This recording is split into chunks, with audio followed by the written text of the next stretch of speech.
that will be included as a Z और N. ये density of silver जो ये डेंसिटी जो कैलकुलेट की जा रही है, मान लो हमने डेंसिटी कैलकुलेट करनी है सिल्वर की, हमारे पास मोलर मास सिल्वर का गिवन है 108. ये दिख रहा है 108.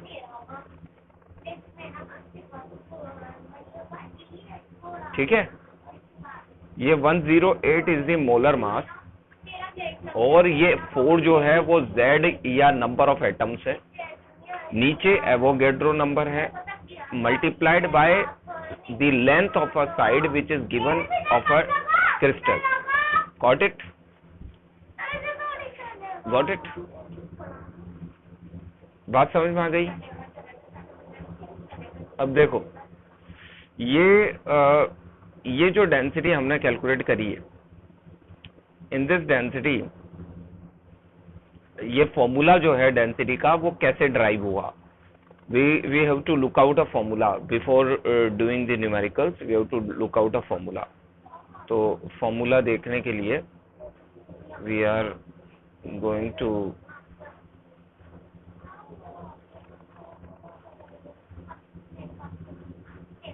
come out of a sharing and we have to do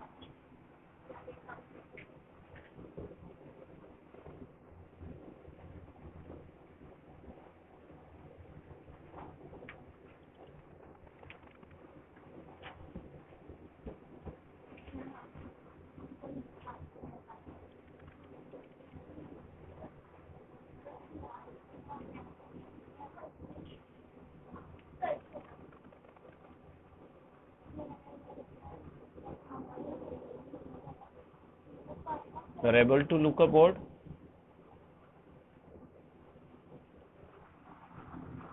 You are able to look? कोई दिक्कत तो नहीं है देखने में? देखो भाई, we are doing now density.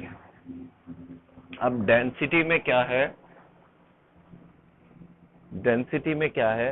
हम कैलकुलेट करने जा रहे हैं डेंसिटी को इन दैट सेंस कि डेंसिटी हमें किसकी करनी है calculate? Density of a crystal. इसकी डेंसिटी कैलकुलेट करनी है हमें, क्रिस्टल की. अब क्रिस्टल की डेंसिटी कैलकुलेट करनी है तो आपको पता है छोटी क्लासेस में हम डेंसिटी का फॉर्मूला क्या लिखते थे, याद है? Mass upon volume. तो डेंसिटी इज इक्वल टू होती है mass upon volume. Now mass upon volume. Now mass upon volume में हम जब मास अपॉन वॉल्यूम देखते हैं तो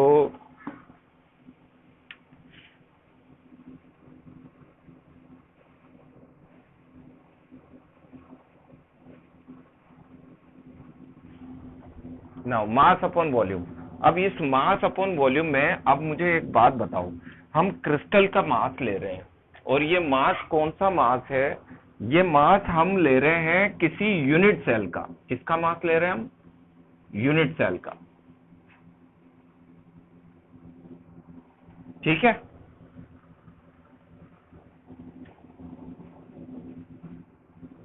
ठीक है ना? अब मुझे बताओ, हमारे सिलेबस में तो क्यूब है और क्यूब का वॉल्यूम, अब एक सेकंड के लिए हम पहले वॉल्यूम की बात कर लेते हैं. तो वॉल्यूम क्यूब का कितना होता है? मान लो इसकी साइड ए है, क्यूब की तीनों साइड सेम होती है, होती नहीं होती? ठीक है ना? अब ये तीनों साइड सेम है तो वॉल्यूम ऑफ अ क्यूब आपने पढ़ा होगा छोटी क्लासेस में. वॉल्यूम ऑफ अ क्यूब क्या होता था? मैक्स से हो ना आप या बायो से हो? मैक्स है ना? वेरी गुड, तब तो बहुत आसान हो गया हमारा काम. वॉल्यूम ऑफ अ क्यूब होता है ए क्यूब. तो मैं नीचे ए क्यूब लिख दूं.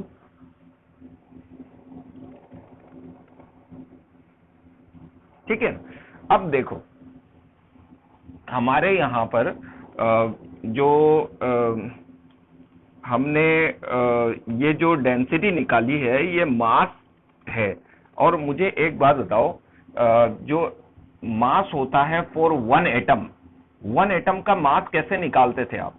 वन एटम का मास निकालते थे आप, जो मोलर मास होता है या जो भी मास होता है, गिवन मास, जो भी मास होता है, वन एटम का मास निकालने के लिए आप क्या करते थे? जो भी मास गिवन होता था उसे एवोगैड्रो नंबर से डिवाइड करते थे नहीं करते थे? ठीक है ना। तो हमारे एक एटम का अगर मास हमें निकालना है तो एवोगैड्रो नंबर से हम डिवाइड करते थे, याद है ना? क्योंकि एक मोल में कितने एटम्स होते हैं? 6.02 इंटू 10⁻23 होते नहीं होते?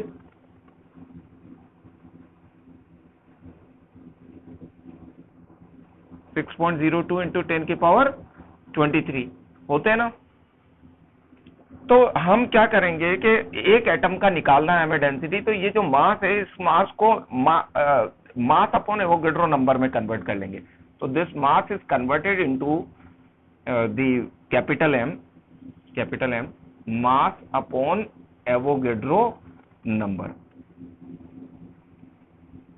Got it? ये डेंसिटी हो गई एक एटम की, हुई नहीं हुई?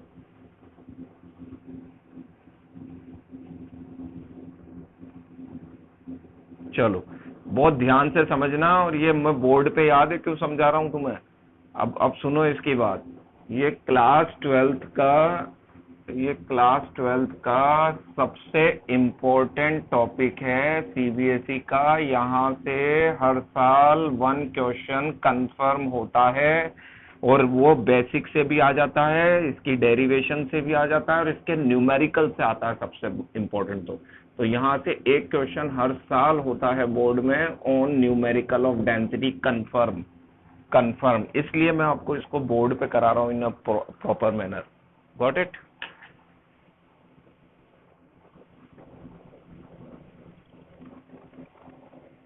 एक सेकंड रुको, और कौन ज्वाइन हो रहा है? ये कुणाल वर्मा। एक सेकंड रुकना Akash, one more student is coming.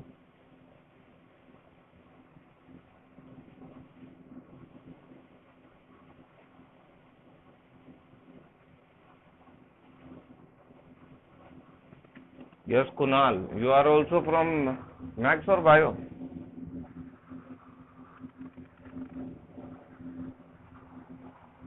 Kunal, getting my voice? You are from Max or Bio? You are from Max. Okay. Very good. So we are doing here density. अभी ये डेंसिटी कर रहे हैं हम। तो इसमें इस डेंसिटी में हमने ये डिराइव किया है डेंसिटी का। डेंसिटी होती है मास अपॉन वॉल्यूम, और मास अपॉन वॉल्यूम को अगर हम एक एटम के लिए निकालें तो उसका जो मास होगा, मोलर मास, उसको एवोगैड्रो नंबर से डिवाइड करना पड़ेगा, तब हमें गिवन मास मिलेगा ऑफ अ पर्टिकुलर एटम। ठीक है, एक एटम का। अब मुझे एक बात बताओ, अगर वो जो हमने पढ़ा था, कुणाल आपने नहीं पढ़ा, मैं बता देता हूं आपको। हम पढ़ रहे हैं यहाँ पर क्रिस्टल। क्या पढ़ रहे हैं? क्रिस्टल। और क्रिस्टल्स जो हैं वो कई तरीके के होते हैं, जैसे एससीसी, बीसीसी और एफसीसी। इसको बोलते हैं सिंपल क्यूबिक, बॉडी सेंटर्ड और फेस सेंटर्ड। तो सिंपल क्यूबिक में, बॉडी सेंटर्ड में और फेस सेंटर्ड में जो नंबर ऑफ एटम्स होते हैं ना इन यूनिट सेल के अंदर, वो होते हैं 1 2 का 4। कितने होते हैं? 1 2 का 4 नंबर ऑफ एटम्स इतने होते हैं। और इस नंबर ऑफ एटम को डिनोट किया जाता है Z से। किससे डिनोट किया जाता है यहाँ पर? Z से। ठीक है। तो हमने यहाँ पर क्या किया, डेंसिटी हमने निकाल रहे थे, तो हमने डेंसिटी एक एटम की निकाली, और एक एटम की निकालने के लिए हमने मास को किससे डिवाइड किया? एवोगैड्रो नंबर से। किया नहीं किया? भाई 6.02 इंटू 10⁻23 एटम्स की इतना मास होता है, तो एक एटम का मास कैसे निकलेगा?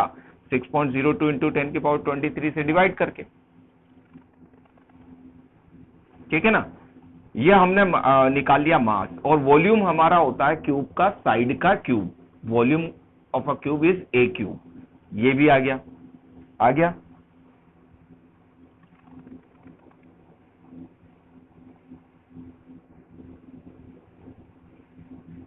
Got it? अब सुनना, यहां पर एक चीज और इंपॉर्टेंट। अब यहां पर क्या है, ये तो हुआ डेंसिटी का ये वाला कंसेप्ट। अब मैं न्यूमेरिकल अभी कराऊंगा आपको इस पे। मगर एक बात बताओ, अगर एससीसी हुआ तब तो यहाँ पर 1 है, कोई प्रॉब्लम नहीं है। मगर अगर बीसीसी हुआ और एफसीसी हुआ तो यहाँ पर नंबर ऑफ एटम से हमें मल्टीप्लाई करना पड़ेगा उसकी डेंसिटी निकालने के लिए, क्योंकि उस यूनिट सेल के अंदर बीसीसी में कितने एटम्स होते हैं? 2, और यूनिट सेल में एफसीसी में कितने होते हैं? 4। तो आपको नंबर ऑफ एटम्स के अकॉर्डिंग डेंसिटी निकलेगी। तो इस यूनिट सेल की डेंसिटी अगर निकालनी है तो आपको यहां पर नंबर ऑफ एटम से मल्टीप्लाई करना पड़ेगा। बीसीसी में किससे मल्टीप्लाई करना पड़ेगा? 2 से। एफसीसी में किससे मल्टीप्लाई करना पड़ेगा? 4 से। तो अपन इस फॉर्मूले को बदल देते हैं, Z into M upon a cube into N ए।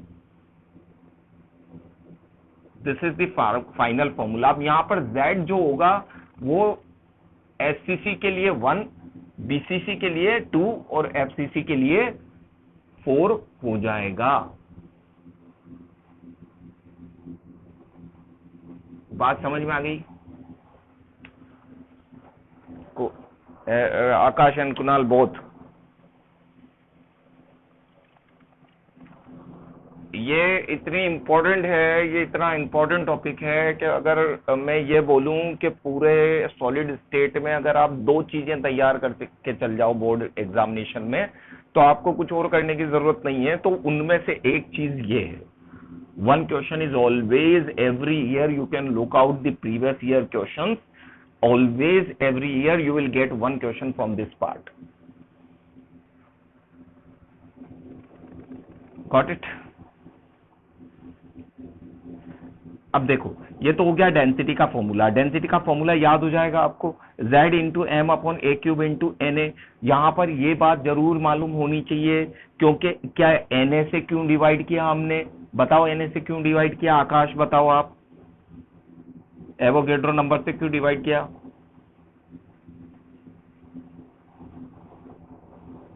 वो तो ठीक है, वो तो ठीक है, मगर क्यों किया? इसको यहां पर क्यों डिवाइड किया अपन ने? कितने एटम के लिए निकाल रहे हैं डेंसिटी? यूनिट सेल के अकॉर्डिंग निकाल रहे हैं, एक एटम के लिए। एक एटम, अब मुझे एक बात बताओ, 6.02 इंटू 10⁻23 एटम्स के लिए इतना मास है, तो एक के लिए कितना होगा डिवाइडेड बाय दैट? अरे 100 रुपए के एप्पल लाए, 10 एप्पल लाए आप, तो बताओ एक एप्पल कितने का कुणाल? 10 रुपए का हुआ ना? कैसे निकाला तुमने? कैसे निकाला? डिवाइड करके। सिंपल सा कंसेप्ट है, यही करते हैं अपन। तो एक एटम के लिए मास निकालना है तो एवोगैड्रो नंबर से डिवाइड कर दिया हमने, एवोगैड्रो नंबर से डिवाइड कर दिया मास को, तो हमें एक एटम का मिल गया मास। ठीक है, अब एक एटम का मास मिल गया, वॉल्यूम होता है साइड का क्यूब, और एक एटम का मास मिल गया। मगर एससीसी, बीसीसी और एफसीसी 3 टाइप के यूनिट सेल होते हैं हमारे। अब कुणाल को पता नहीं है मगर मैं बता दूं, एचसीसी में एक एटम कैसे हुआ? 1 कैसे हुआ एटम? चलो बताओ। हाँ, कॉर्नर्स में एक ही हुआ, 8 कॉर्नर्स है, फिर भी एक ही एटम हुआ। 1/8 का होता है। अच्छा, आपने कभी कच्ची रसोई में खाना खाया? कच्ची रसोई गए हो कहीं? दाल बाटी चूरमा खाया है कभी? खाया ना, है ना? तो वहां पर है ना, कभी देखना, वो जो नींबू होता है ना, लेमन देखा आपने? लेमन है ना, लेमन को कट करने का तरीका होता है। लेमन को पहले इस तरीके से कट किया जाता है एक बार, फिर उसके 90 डिग्री पर एक कट और लगाया जाता है। ठीक है, और उसके बाद बीच में से उसको कट लगा दें तो उसके 8 पार्ट्स हो जाते हैं। देखें 8 पार्ट्स नींबू के? काट के देखना कभी, कच्ची रसोई में तो मिलेंगे आपको वो 8 पार्ट। वो जो 8 पार्ट्स है ना, उन 8 पार्ट्स को, उन टुकड़ों को हर कॉर्नर पे लगा दो आप।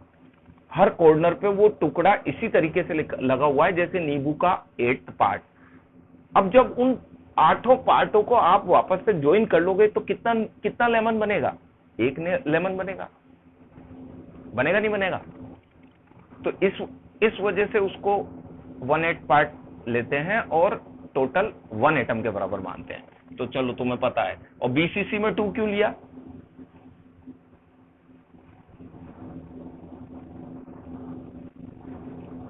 ना ना ना ना, बॉडी सेंटर्ड में तो आपके रूम के बीच में एक फुटबॉल रख दूं मैं। आप रूम में बैठे हो ना, आपका रूम चौकोर है मान लो, तो उसके बीच में एक एटम रख दूं मैं, तो वो एटम आपके कमरे में ही तो है, तो वो तो पूरा का पूरा काउंट होगा ना। तो कॉर्नर का एक और आपके रूम में एक, टोटल कितने हो गए? 2। Very good. और इसी तरीके से एफसीसी में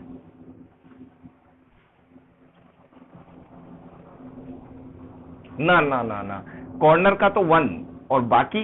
अच्छा, आप रूम में बैठे हो आप। हाँ हाँ, 3 हो गए ना, तो वो तो होने ही है। वो तो तुमने बता दिया कि 3 होते हैं। हुए कैसे 3? क्यों लिया आधा? हाँ, 6 फेसेस कौन से हैं? 6 फेसेस 4 तो वो हो गई, तुम जहां बैठे हो 4 तो वो हो गई, एक ऊपर नीचे। अरे वेरी गुड वेरी गुड, चलो अच्छा है, समझ में आ गया तुम्हें। और नींबू मतलब गोल चीज यहाँ पर एटम रखेंगे तो वो आधा फेस उसका दूसरी साइड जाएगा, आधा फेस यूनिट सेल के अंदर आएगा, मतलब रूम के अंदर आएगा, इसलिए वो आधा काउंट होता है। तो टोटल 3। चलो, तो यहाँ Z इसीलिए मल्टीप्लाई किया ताकि एससीसी, बीसीसी और एफसीसी के अकॉर्डिंग अलग अलग कैलकुलेशन हो सके। इतना समझ में आ गया? चलो चलो, now we are going to have a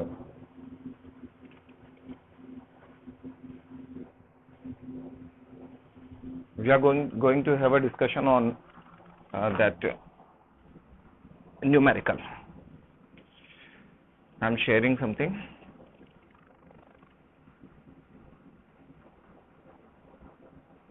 A numerical I am sharing. Wait a minute.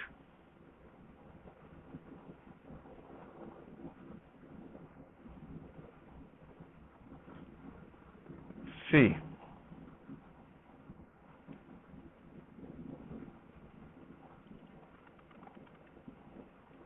दिख रहा है न्यूमेरिकल?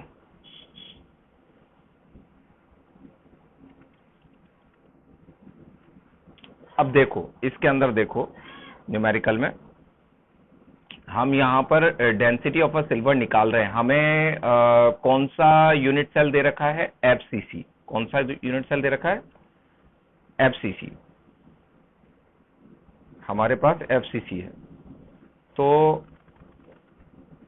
एफसीसी के अंदर हमारे पास यहाँ पर कौन सा है? एफसीसी है। ठीक है, एफसीसी में कितने यूनिट सेल होते हैं? कितने होते हैं? 4। तो एफसीसी में 4 हैं। तो हमने क्या किया, 4 ले लिया यहाँ पर एन की जगह। एन मतलब जेड। मास, जो मोलर मास है, वो मोलर मास सिल्वर का गिवन है 108 ग्राम पर मोल मास गिवन है। और एवोगेड्रो नंबर आप जानते ही हो, 6.02 इंटू 10⁻23। और साइड दे रखी है आपको 408.7 इंटू 10⁻10 सेंटीमीटर। अब आपको मैं एक बात बता दूं, यहाँ पर साइड ज्यादातर पिकोमीटर और नैनोमीटर में दी जाती है। किस में दी जाती है? पिकोमीटर एंड नैनोमीटर में। तो यहाँ पर भी, हाँ, यहाँ पर भी है ना, पिकोमीटर में दे रखी है। और आपको पता है पिकोमीटर जो होती है ना, ये पिकोमीटर एक तरीके से जो पिकोमीटर होती है वो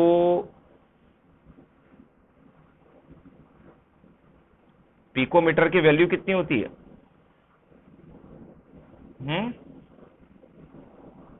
कितनी होती है? 10⁻⁻12। 10⁻12 होता है पिकोमीटर। ठीक है, तो 10 की पावर -12 मीटर होता है। अब इस मीटर को सेंटीमीटर में बदले ना तो 10 की पावर -10 सेंटीमीटर आएगा। वो कितना आएगा? 10 की पावर -10 सेंटीमीटर। तो यहां पर वैल्यू वो पुट कर रखी है।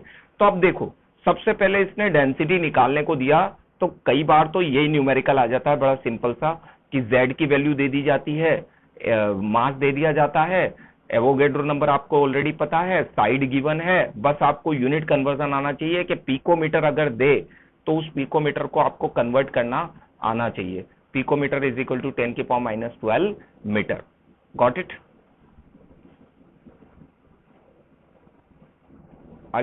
आगे बात समझ में? अब दूसरा न्यूमेरिकल देखो, दूसरे न्यूमेरिकल में क्या है। In a second numerical,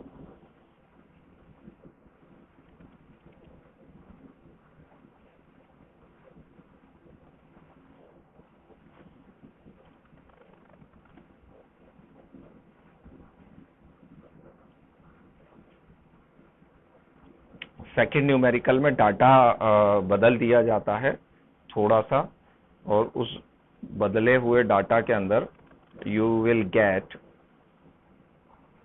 this thing, a very good numerical, this one also a very good numerical which is asked many times। देखो, यहां पर आपको क्या पूछ लिया, आपको डेंसिटी गिवन है। क्या गिवन है? डेंसिटी गिवन है आपको, और डेंसिटी गिवन है, और आपको डेंसिटी की वैल्यू दे रखी है। मैं यहां पर हाईलाइट कर रहा हूं आपको, देखो डेंसिटी कितनी गिवन है, 10.5 ग्राम पर सेंटीमीटर क्यूब दिख रही है ना। और आपको एवोगेड्रो नंबर तो पता ही है, Avogadro number you already know. और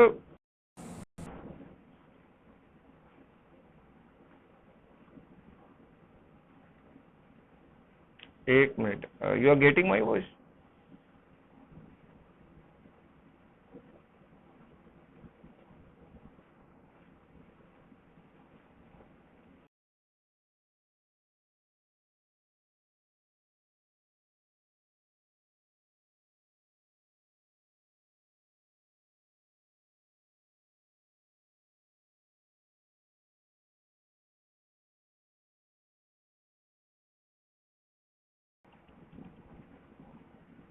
वेट वेट वेट वेट,